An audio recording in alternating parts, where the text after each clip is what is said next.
Assalamualaikum warahmatullahi wabarakatuh. Waalaikumsalam warahmatullahi wabarakatuh. Selamat sore. Sore. Oke, sebelum mulai wawancara, perkenalkan terlebih dahulu, nama saya Nur Syarifah Al-Arifah. Saya salah satu mahasiswi Fakultas Psikologi Universitas Islam Riau, semester 4. Tujuan saya mewawancarai Anda pada hari ini yaitu ingin mengetahui tentang seputar empati. Oke, sebelum masuk ke topik wawancara pada sore hari ini, boleh tidak Anda memperkenalkan diri Anda terlebih dahulu? Baiklah, perkenalkan nama saya Alia Putri. Kebetulan kakak di semester 4 sekarang. Ali semester 4 ya? Ya, Ya, kalau boleh tahu kakak dari kakak dari Universitas Riau, jurusan administrasi. baiklah, kakak perkenalan diri. Terus gimana kabar kakak sore ini? Alhamdulillah baik sih, cuman dari empati mengalami kemageran. Kenapa kok bisa ngalamin kemageran? Ya karena kalau wajar nggak sih kita ada di fase-fase mager, fase-fase malas mau ngapain. Ya sudah, oke. Nggak perlu nih lama-lama lagi. Untuk masuk pertanyaan pertama nih, udah siap belum kak? Insya Allah. Insya Allah ya. Menurut kakak nih, penting nggak empati itu ada diterapkan dalam diri? Penting dong ya, karena kita juga butuh empati dari orang lain yang nggak punya sifat empati. Juga nanti nggak ada juga yang peduli sama kita. Jadi memang nggak penting ada empati di diri kita untuk orang lain. Ya betul, karena kalau misalnya kita nggak ada empati sama sekali, orang pun jadi lain juga sama ya. Oke, selanjutnya, gimana sih cara kakak tuh biasanya menangani konflik orang lain dengan cara tetap memperhatikan perasaan mereka? Ini bisa diambil dari pengalaman kakak jika kakak punya kawan si A dan si B.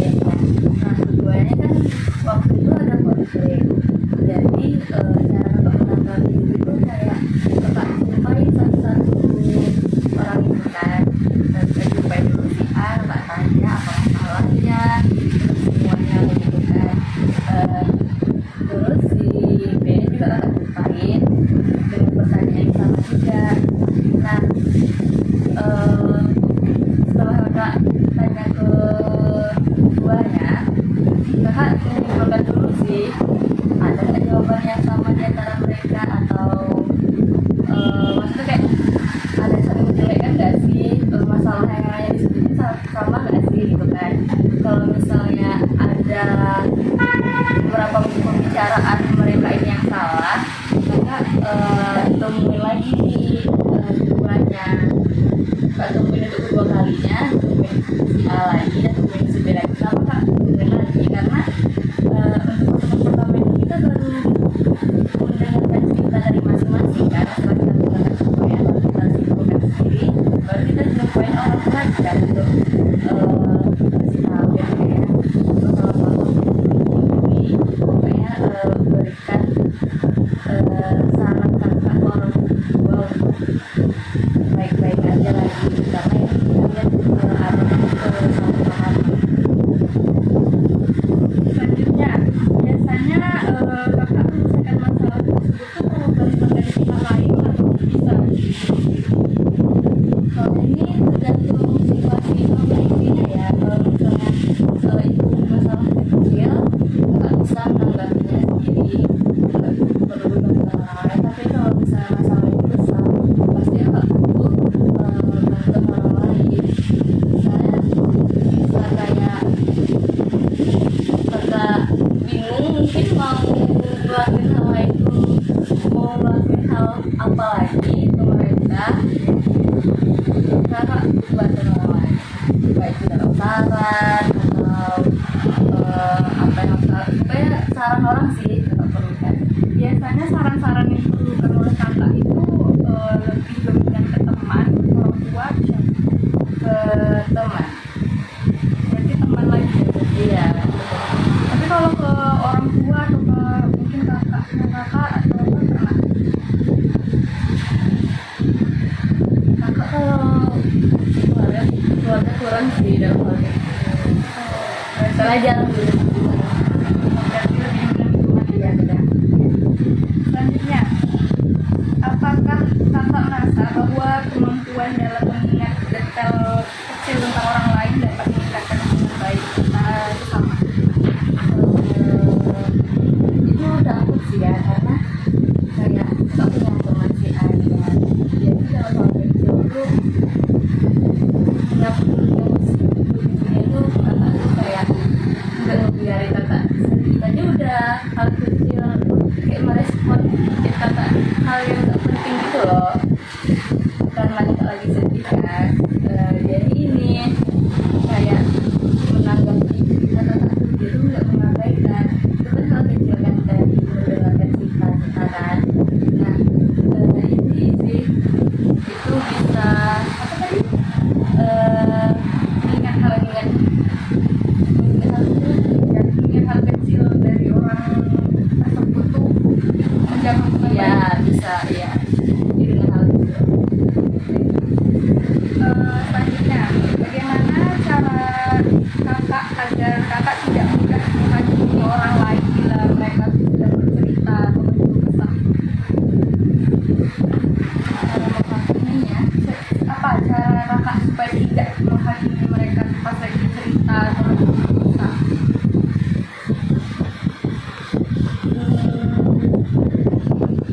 tapi kan kalau dari kita pribadi, kalau tak dengarkan kalau tak berkeluh kesah, maka mendengarkannya cerita dia sih gimana apa yang sedang dia rasain, terus tapi meresponnya pasti ya enggak yang ini sih, enggak ada. Gimana cara kakak tuh biar supaya tidak mudah menghakimi? Iya, dia kan kalau kita kan punya kawan nih, nah jadi cerita mungkin masalah dia sama pasangannya. Sebenarnya kan yang salah kan di cewek ya biasanya yang cewek bengke lah, padahal cewek ini main-main aja kan. Nah walaupun sebenarnya yang cewek ini salah, kakak enggak menekankan dia, enggak menghakimi dia, enggak menekankan dia dengan perkataan kakak, tapi tetap kakak kalau dia salah kakak enggak salahkan, tapi dengan kata-kata yang baik lagi, enggak menghakimi, enggak menekankan.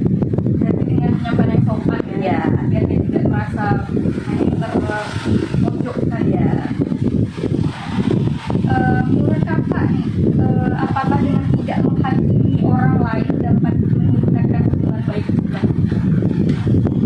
Dapat ya, karena kalau kita merespon cerita orang tersebut dengan menghakimi dia, akhirnya dia pasti kayak merasa nggak nyaman juga sama kita kan, jadi dia jauh dari kita, terus hubungan kita sama dia juga bisa jadi asing, bisa juga ya. Nah, kalau misalnya dalam kondisi kakak nggak sengaja menghakimi orang tersebut, nah gimana cara kakak mengatasinya supaya orang juga merasa terpojokkan lah? Kalau ada salah sebut kayak merasa menghakimi dia, kita bisa lihat nggak sih dari muka dia, oke dia nggak senang dengan omongan kita tulisan. Ini sih coba ulang kata-kata kakak lagi, tapi dengan kalimat yang lain. Mungkin kalimat sebelumnya kata-kata kakaknya terlalu menyakitkan, dan kita harus menghakimi dia, memperbaiki kalimat kakaknya. Selain memperbaiki kalimat lipat itu biasanya ngapain? Atau mungkin kalau minta maaf gitu, misalnya apa? Pasti minta maaf dulu kan, terus memvalidasi omongan kakak lagi, terus mungkin kakak pas jumpa dia, kakak mungkin pas lagi jumpa dia lagi, kakak bawain makanan yang dari masakan kakak gitu. Berarti apa ya, makanan Ya atau pernah ngajak dia jalan gitu? pernah sih, tapi kalau tunggu ya. Oh iya ada, pernah kakak ajak dia jalan juga, tapi ini beda orang lagi gitu. Ada sih beberapa kali kakak kayak salah ngomong ke orang lain kan, yang ya gitu. Beda-beda cara kakak minta maaf. Ya,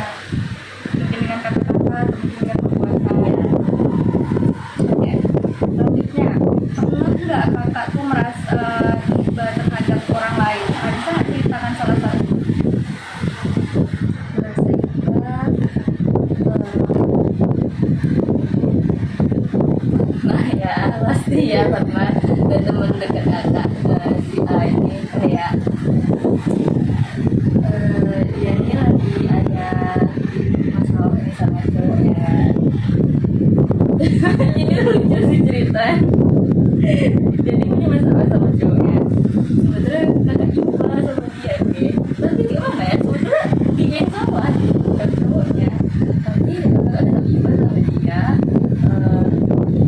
Terus cara kakak ipa sama dia karena dia segitu kan. Padahal dia yang salah. Terus kakak coba hubungi cowoknya dan kayak ya walaupun kakak hubungin cowoknya nih kakak gak bilang sih ya soalnya kan sih cowoknya enggak, kakak malah kayak kakak sama-sama salah gitu kan. Jadinya kakak butuh cowoknya untuk membantu kakak memberikan rasa bahwa kakak ceweknya gitu. Ya boleh sih, Paham paham. Berarti supaya cowoknya juga bisa ya biar hubungan mereka lebih lancar nggak membantu ya sebagai teman ya. dalam hubungan ya. Oke, selanjutnya, apakah kakak pernah merasa terlalu iba dengan orang lain sehingga mengganggu kesehatan mental?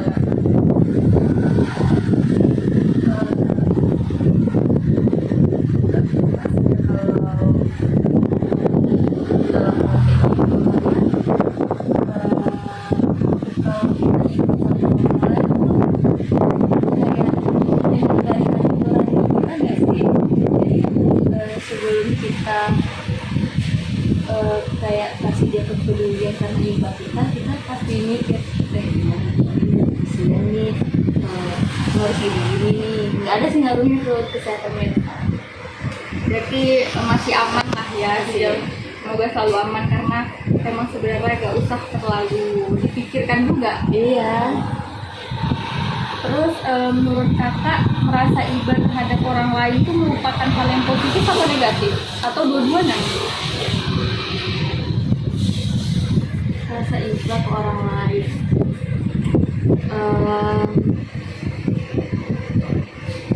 itu hal positif ya, karena kita ini gak sih, kalau misal ke teman dekat, kalau misalnya lihat dia tuh sedih kita pasti ini kan punya rasa iba. Tapi kalau ini konteksnya dalam orang dekat ya, teman dekat. Kalau orang lain mah kalau kakak sih ya nggak usah, nggak deket juga gitu kan, walaupun dia mungkin kita lihat dari sosial media sedih tapi kita nggak kenal, cuma berteman dari sosial media aja kan. Jadi nggak mungkin juga iba sama dia bikin story sedih gitu, kecuali dia teman dekat kita gitu. Pasti kita tunjukin rasa iba kita tuh dengan kepedulian kita gitu kan. Sama dia kenapa aku story sedih gitu. Oh, berarti positif ya? Iya. Berarti nggak ada negatifnya gitu menurut kakak? Enggak sih. Nggak ada. Oke. Bagaimana cara kakak mengetahui kapan waktu yang tepat untuk menunjukkan simpati secara langsung pada orang? Apa gitu? Dan apa baru kakak merasa oh ya aku harus benar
kalau aku ada di kondisi kayak gitu aku malas sendirian gitu. Oke, selanjutnya, apakah ada cara-cara tertentu yang bisa kakak lakukan untuk menunjukkan perhatian kepada sesama? Seperti, apakah ada cara-cara tertentu yang kakak lakukan untuk menunjukkan perhatian kepada sesama, kayak misalnya mungkin kasih makanan kayak tadi?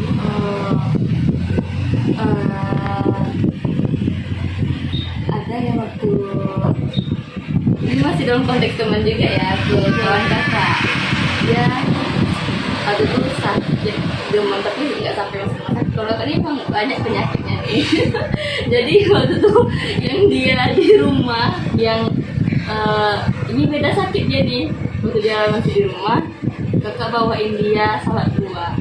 Nah kakak ke rumah dia itu kayak dia aja mungkin nggak tahu kakak ada di kamar dia sakit, dia belum menyelesaikan dia. Terus udah kakak sholat subuh ya udah agak di kamar dia terus kita temenin dia supaya dia kayak nggak sadar kan. Oke, baik. Selanjutnya, apakah kakak merasa nyaman mendengarkan cerita tentang orang lain? Nyaman ya, karena kebetulan kakak orangnya lebih ke pendengar yang baik. Kalau untuk kasih saran kakak juga bingung sendiri sih, tapi tetap masih bisa merespon. Berarti lebih dominan ke mendengar Iya, kalau ngasih saran sama. kurang. Bagaimana menurut kakak tanda-tanda bahwa seseorang tuh lagi sedih, kayak ciri-ciri apa itu?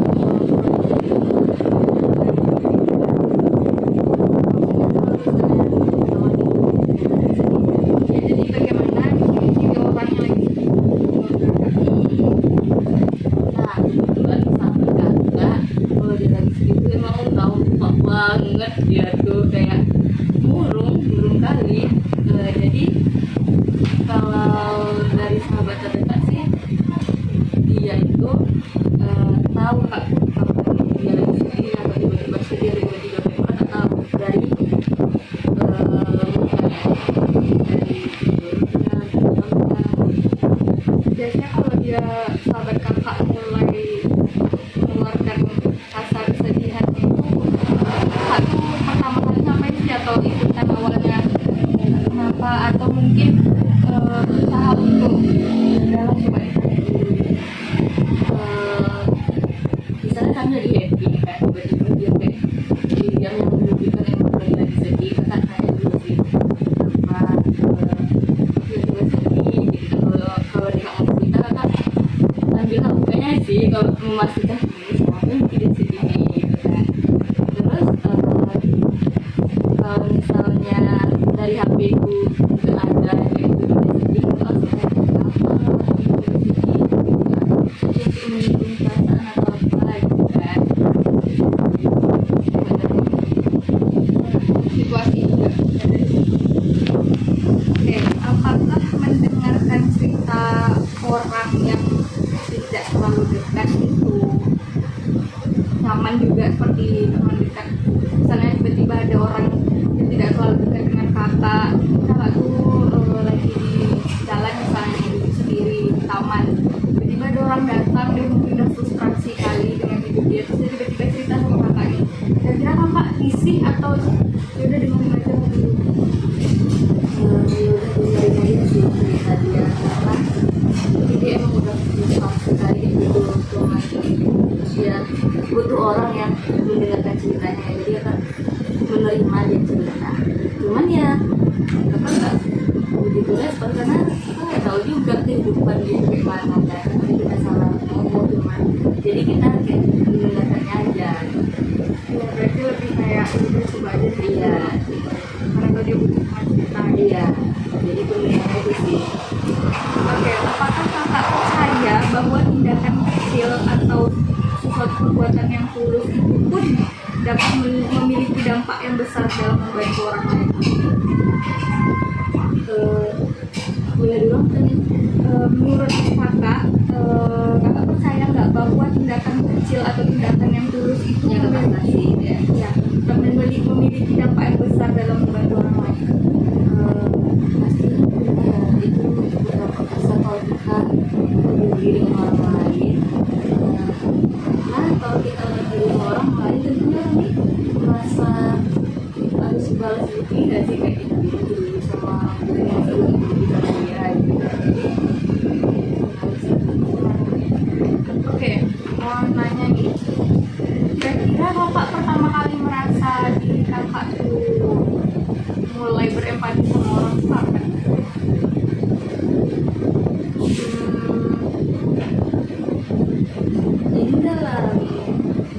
Ini kayak mulai kapan untuk empati gitu ya? Bukan, maksudnya tuh mulai kapan sifat empati itu ada keluar dari kakak sadar kok aku tiba-tiba jadi orang yang kayak peduli gini ya sama orang, tiba empati keluar mulai kapan? Dari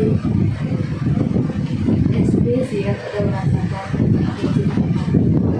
Karena waktu SD itu ada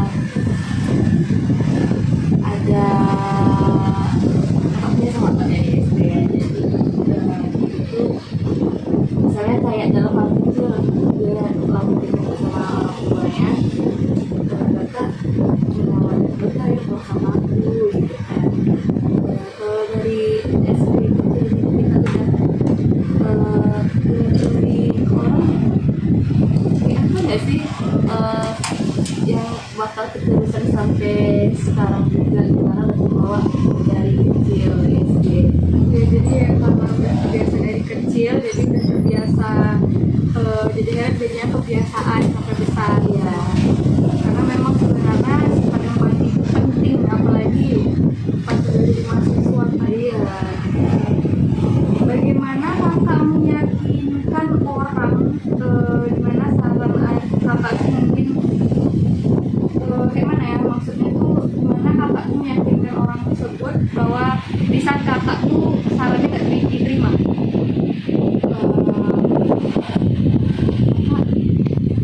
ini sih konfirmasi dari dia bilang kalau kakak kan kasih saran kan, terus katanya gimana ya sama saran aku kenapa karena ternyata tadi dari wajahnya kalau kita langsung jumpa sama dia cerita kita kasih saran, ternyata dari wajah orang kalau diterima atau enggak ya. Kalau misalnya kita dia diterima, kita tanyain lagi dari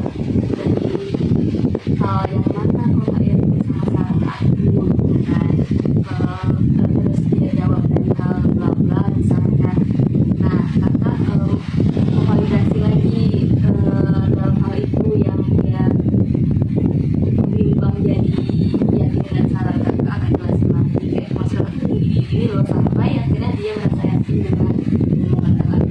Nah itu kan kalau secara langsung kan. Kalau Iya. misalnya secara online gitu, misalnya secara chat, gimana cara mengetahui itu? Mungkin dari ini setelah kakak kasih saran, kakak nanya lagi gimana menurut bisa nggak sih saran aku dalam bidang masalah kak gitu. Kalau misalnya dia bilang beberapa hari aku sama Vena lagi kayaknya itu tuh kan bla bla bla bla bla bla kan. Nah baru kita nambahin lagi, oh bisa nggak sih dengan cara ini lagi lebih memberikan saran lagi, ya pasti nanya dulu kan gimana. Selanjutnya, pernah tidak kakak tiba-tiba mengalami kesulitan dalam memberikan saran? Bila pernah, gimana tuh cara mengatasinya? Pernah sih, karena kak yang di awal kak bilang dia tak sebenarnya kalau saran kita kak bilang ya, kalau mungkin kakak tanya sama kawan kakak juga, tapi kak cerita itu dia tuh nggak sebutin nama ya, karena itu kan privasi orang juga. Kak tanyain sama dia gimana nih, aku paham nih masalah ini, tapi aku belum saran ini mau kasih saran apa gitu loh, jadi masalah ini loh bla bla bla bla, kak ceritain ke dia. Oke, Ada lagi? Enggak, itu sih lebih tanya ke kawan juga. tetap nanya ke kawan, berarti memang kalau ke yang lain kurang ya. Iya. Oke. Apa yang membuat kakak merasa bahwa kakak tuh termasuk pendengar yang baik?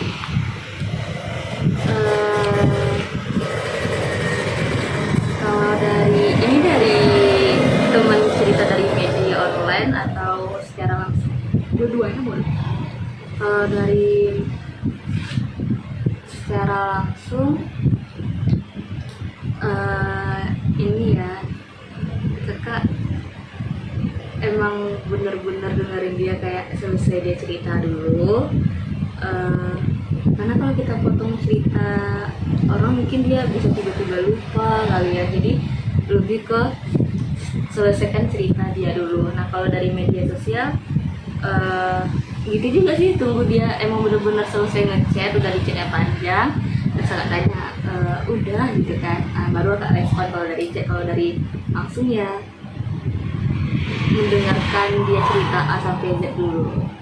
Oke, kalau dalam menjadi seorang pendengar yang baik gitu, menurut kakak yang paling penting menjadi pendengar yang baik itu bagaimana sih?